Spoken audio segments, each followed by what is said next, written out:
ஸ்ரீ சஷ்டி தேவி ஸ்தோத்திரம். சஷ்டி தேவி அப்படின்னு சொன்னாக்க அது முருகருடைய தேவியான தேவசேனா அம்பிகையை தான் குறிக்கிறது.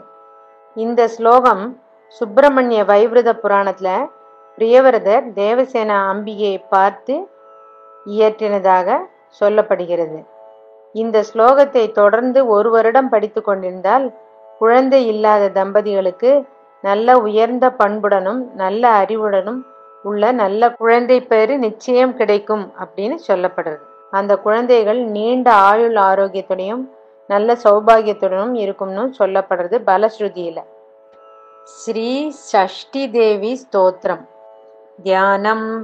ஸ்ரீமன் மாதரம் அம்பிகாம் விதி மனோஜாதாம் சதா அபீஷ்டதாம் ஸ்கந்தேஷ்டாம் ச ஜகத் பிரசூம் விஜயதாம் சத்புத்திர சௌபாகியதாம் சத்ரத்னாபரணான்விதாம் சகருணாம் சுப்ராம் சுபாம் சுப்ரபாம் ஷஷ்டாம் சாம் பிரகிருதே பரம் பகவதீம் ஸ்ரீ தேவசேனாம் பஜே.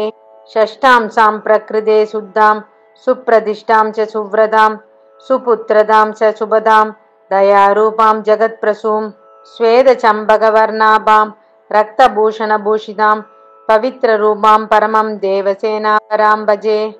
நமோ தேவ்யை மகாதேவ்யை சித்யை சாந்தியை நமோ நமः. சுபாயை தேவசேனாயை ஷஷ்டி தேவ்யை நமோ நமः. வரதாயை புத்திரதாயை தனதாயை நமோ நமः.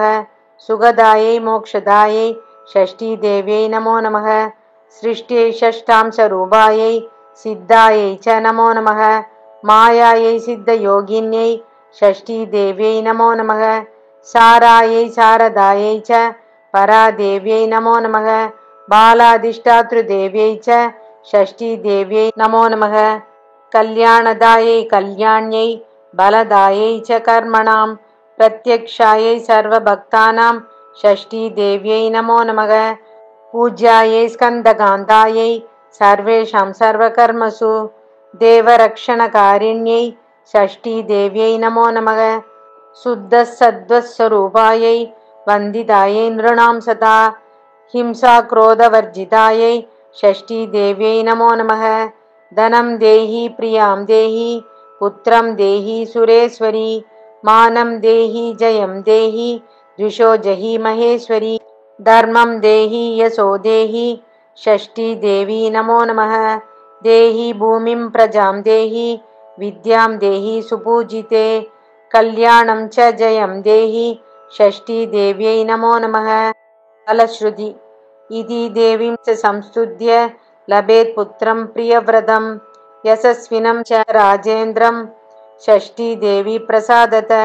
ஷஷ்டி ஸ்தோத்திரமிதம் பிரம்மான் யஸ்ருணோதி துவத்சரம் அபுத்ரோ லபதே புத்திரம் வரம் சுச்சிர ஜீவனம்.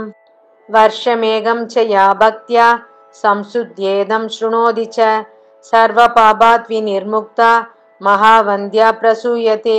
வீரம் புத்திரம் ச குணினம் வித்யாவந்தம் யசஸ்வினம் சுஷீராயுஷ்யவந்தம் ச சுதே தேவி பிரசாதத.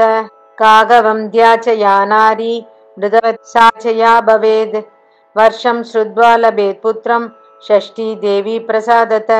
ரோகயுக்தே ச பாலே ச பிதா மாதா ஸ்ருணோதி சேத் மாசேன முச்யதே ரோகான் ஷஷ்டி தேவி பிரசாதத. ஜய தேவி ஜகன்மாத ஜகதானந்தகாரிணி பிரசீத மம கல்யாணி நமஸ்தே ஷஷ்டி தேவதே. இதி ஸ்ரீ ஷஷ்டி தேவி ஸ்தோத்திரம் சம்பூர்ணம்.